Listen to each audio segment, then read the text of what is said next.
What's going on, fellas? We're here today with the Dialed Up Podcast. You're with me, Luke Callahan, Darby, and Zane, and we're here to immediately. It's Saturday. You know, it's Saturday night. It's 11 o'clock. Yeah. We still got games rolling. I'm cracking a beer right now because we're still rolling on this, all right? Hold on. All right. And, yeah. Keep going. Get yours. And just, I got a quick rule. I want to keep everybody updated with what my rules are. It's the same as football, okay? First one gets me started, just like the first down. The second one gets me going. If you're still moving on the second down, you're going, all right? You're moving. Third one gets you excited. Every third down gets everybody excited. And the fourth one, if you can convert on fourth down, you're rolling, okay?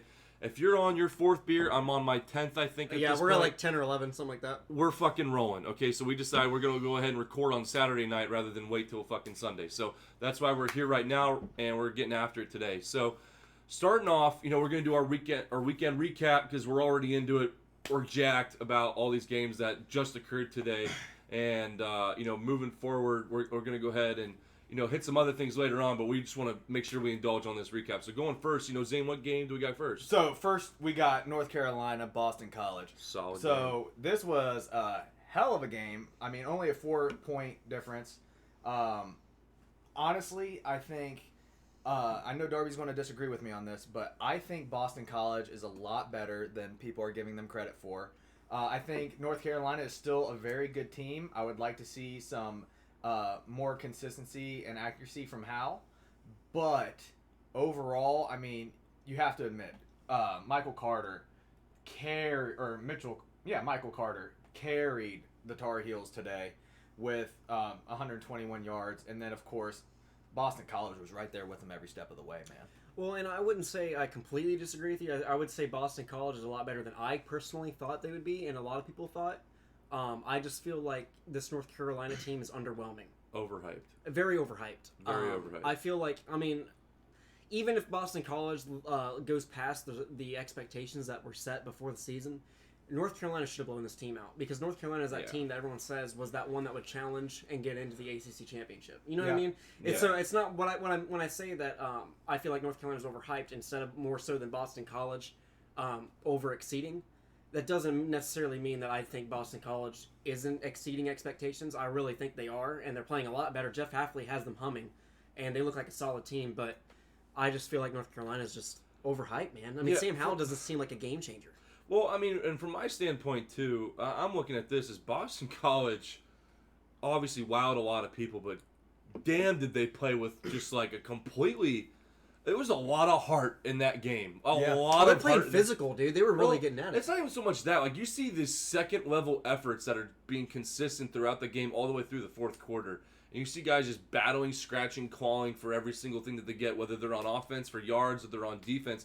You know, when they tip that ball up in the air and you see these guys doing striving last-second, like, plays and catching that interception off a tip ball, and then, you know, like, it was stuff that just, like, gets people going, you know? Like, It was exciting. It was fucking a great football, man. game. It was a great game. And, I mean, just another fucking great game. And, you know, we talked about it in our games to watch, is the Memphis SMU game, right? Yeah. We talked about it, and we kind of touched on how we felt SMU was slighted in the AP Top 25, being 3-0. Memphis was 1-0. They were ranked. SMU wasn't.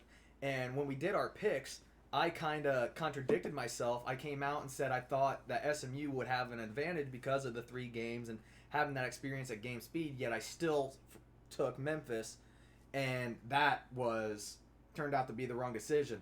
SMU came out flying, and I tell you what, we still don't know what the injury update is, but on number 8 Is Roberson? Roberson, man. Yeah, Roberson.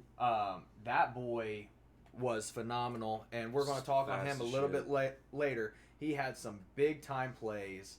I mean, just putting up his stats real quick, 243 yards and 2 touchdowns on 5 receptions. Well, look, I mean, you know, Shane Buechele threw for over 300 yards in the first half. I mean, it was like halfway through the second quarter, and he had 300 yards. Dude, they were moving. They were moving the ball. I don't understand why they slowed up so much, but honestly, they also lost their running back. That's true. Well, that was because, like, coming out the gates hot, they just had explosive play after explosive play. Eventually, you saw Memphis start to make sure they took away those big explosive plays down deep with those deep balls because they were just getting beat with speed over top. and eventually they kind of caught on. So then Memphis started slowing that down a little bit and started making sure they let their safety stayed back and didn't bite too hard. And then after that, that was when SMU really started to have to like work different schemes to try and keep opening those big plays, because that's just how SMU's offense rolls. And then Memphis started to adapt, and then of course these injuries that SMU withstood that definitely hurt them enough to the point where that they lost a lot of that momentum that they had going, because those are two of their star players, and those guys getting hurt and being done for the game, getting carted off the field. I think that definitely put a damper on their mood, and then as the score started to rise up from the Memphis side, I think a lot of guys maybe started having doubt and looking side to side, and then Memphis just played it out, and they just kept battling. So overall, great football game though. I feel bad for those guys who got hurt. We saw that one knee injury that looked like an ACL to me. That was kind of disappointing to see. I was rooting for Memphis during that game, but at no point would I ever wish that upon anybody. But it was a good game, though. I mean, and there was a lot of them. We still have some tight games going on behind us that we're keeping track of the scores here. But another one, 2-point game. And it was a surprise for me. TCU came out hot, and Texas just could not seem to get it going. I am really, really disappointed in Sam Ellinger's performance. You look at his completion percentage. He was 17 for 36. Yep. He had 4 touchdowns, but 17 of 36 is just not acceptable when you're expected to be in contention for that, or in those Heisman talks, or possibly being a quarterback at the next level and a true leader of a Power 5 program. I'm not seeing it out of him. Well, that's under 50% completion percentage, and he only threw for 236, which honestly, considering that he threw for 4 touchdowns, 236 is a pretty low yardage count for how much he threw the ball. Yeah. Well, and even the rushing numbers aren't even outstanding. No. Yeah. How about this quarterback for TCU, though? He plays like a champion. Yeah, he's a leader. You could tell through and through that entire football game that he was in sync with every single guy on his offense.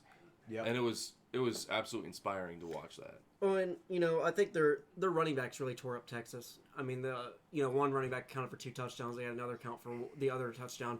Their quarterback played well. He didn't throw any touchdowns, but he played solid, 20 for 30. Only put 10 him in positions. Well, he also wasn't afraid to run out of the pocket. There was a couple times where he had some good hard-nosed runs where he had to escape the pocket and wasn't afraid to take a hit. So I felt like the quarterback for TCU, that I've already decided. We'll get to that later, but whoo! I just saw the score update. Tulsa 31-26 over UCF. How about Iowa State 37-30 over Oklahoma? Hey, Luke, you back there? Oklahoma is over. Boomer Sooner, baby! But